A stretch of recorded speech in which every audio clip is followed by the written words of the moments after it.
And so what I want to say is, number one, I'm going to be handing out class activity 6 today in class and make it available on the class Moodle page.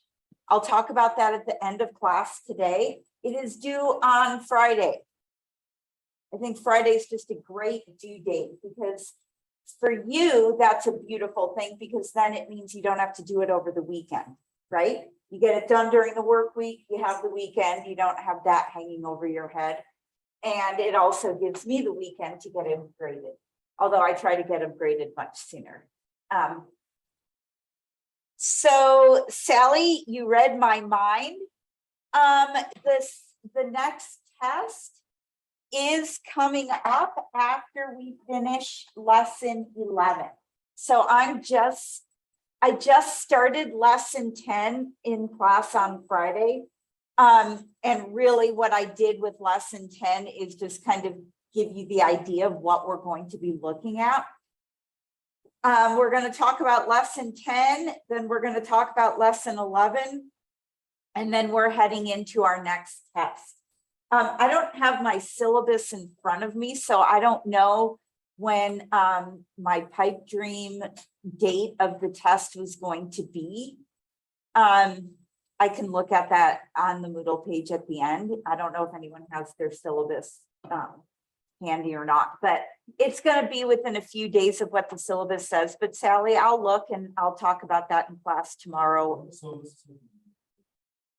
November 1st for the test. It's not going to be November 1st, but that's next week. Heck no, we're not. I'll let you know when the test is. Thanks. Okay. The one other thing that I want to say to you, and then I'm going to jump into lesson 10, is number one, lesson 9. I showed in class how to work both of the calculators that people seem to have. If you missed that, please get that from the videos. I don't like spending class time, any additional class time showing how to press buttons on boxes. So the instructions are definitely in any of our class notes. What the other thing that I'm going to say is lesson 10, lesson 11 deal with some statistics. Once we take the second test, the whole nature of the class changes. That's when we do linear math. We're done with probability and statistics after the second test. That's when we go and we do a lot of linear math. I'll make some announcements pertaining to that. If anybody feels like they could use a review before we, before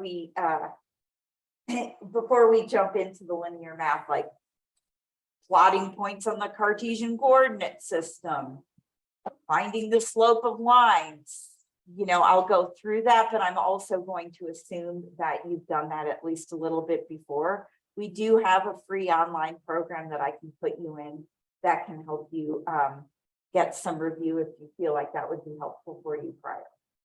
Okay, but let's first at least get it through a couple more lessons. Okay, so you may or may not recall from class on Friday, but lesson 10 took us into what I called measures of variation. This is pretty much from your notes from class last Friday at the very tail end. So we talked about how we computed measures of center. We have the mean, the median, and the mode, and we use those in different circumstances to kind of ask ourselves in general, what did our data set look like? Okay.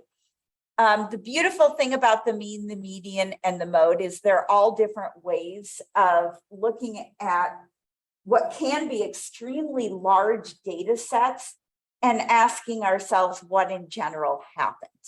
Okay. And we saw that there were uses for each of those 3 different measures of central tendency. Now, when we talk about measures of variation, what we're talking about is how spread out is our data set. Okay, because what we saw looking at these three classes, recall I said that pretend that I had three classes, 5 students each. These are their test scores. And note, they all have the same class average. Okay. And we commented that this class average was obviously extraordinarily indicative of what happened in that class. Whereas in this class, this third class, the data was a lot more spread out.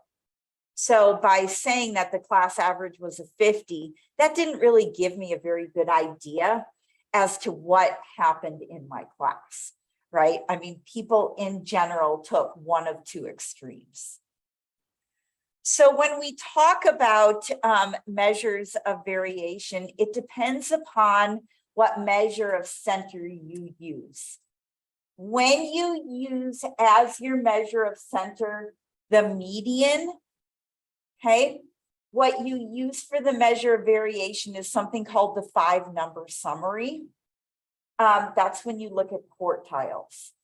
You will do that in a stats class if, for example, your major requires you to take Stat 2